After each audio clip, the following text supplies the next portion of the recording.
नमस्कार, आदाब, सत श्री अकाल, जय भीम, जोहार। मेरा नाम है नवीन कुमार। 15 दिसंबर की रात जब दिल्ली की हाड़ कपा देने वाली सर्दियों में हजारों हजार किसान सड़क पर ठिठुर रहे थे तो प्रधानमंत्री नरेंद्र मोदी कच्छ के रण में नृत्य संगीत का आनंद ले रहे थे। इस देश में अगर गीता को किसी ने अपने आचरण में समूल रूप से साधा है तो हमारे प्यारे प्रधानमंत्री नरेंद्र मोदी ने साधा है। इस अवस्था को मोक्ष कहते हैं। तुम्हारा क्या गया जो रोते हो, जो लिया यहीं से लिया, जो दिया यहीं पर दिया, ये जगत ही माया है तो मिथ्या तनाव क्यों लेना। मतलब भारत कमाल का देश है, एक ऐसा देश जिसके नागरिक भूख और कुपोषण से मर रहे हैं और जहां के मंत्री, प्रधानमंत्री किसानों को ठिठुरता छोड़कर आरती, अनुष्ठान, नृत्य, संगीत, ललित कलाओं में डूबे हुए हैं। किसानों को सर्द रातों में मरने के लिए सड़कों पर छोड़ दिया गया है। दुनिया किसानों की इस बेकदरी पर हैरान है।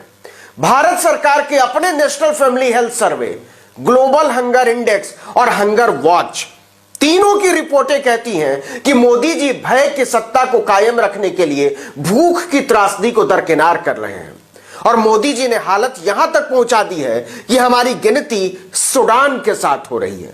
107 देशों के ग्लोबल हंगर इंडेक्स यानी वैश्विक भूख सूचकांक में 94वें नंबर पर हैं हम। मोदी जी के लोग मुसलमानों और किसानों को खालिस्तानी, पाकिस्तानी, आतंकवादी, देशद्रोही, अर्बन नक्सल कह कहकर खुश होते रहे और गिरिराज सिंह का प्यारा पाकिस्तान, अफगानिस्तान, बंगाल, यहां तक कि बित्ते भर का नेपाल तक भूख मिटाने में हमसे आगे निकल गया। बजाओ ताली। मोदी जी के मुरीदों को अगर इस बात से कोई खुशी मिलती है तो वो प्रसन्न हो सकते हैं कि भारत बस अफगानिस्तान, नाइजीरिया और रवांडा जैसे देशों से आगे बचा हुआ है, मामूली फासले से। हिम्मत की बलिहारी जानी चाहिए कि ऐसा देश किसानों को तड़पा रहा है, अनाज उगाने वालों को परेशान कर रहा है। उसकी सत्ता में बैठे हुए लोग धरती पुत्रों को गालियां दे रहे हैं और अब तो खैर खुद प्रधानमंत्री ने ही कमान संभाल ली है। साध्वी प्रज्ञा और सुशील मोदी जैसे नेता किसानों को कोसने का काम ठीक से नहीं कर पा रहे थे। वो कह रहे हैं कि दिल्ली की 5 सीमाओं पर बैठे हुए हजारों लोग किसान नहीं है, कठपुतली हैं और विपक्ष उनको नचा रहा है। किसानों को नासमझ, मूर्ख और अज्ञानी साबित करने का इससे दारुण उदाहरण आपको इतिहास में नहीं मिलेगा।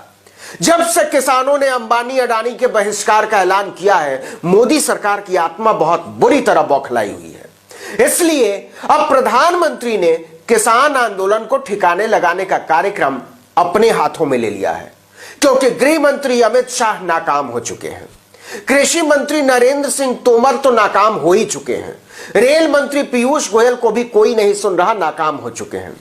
तो मोदी जी के अलावा और बचा कौन।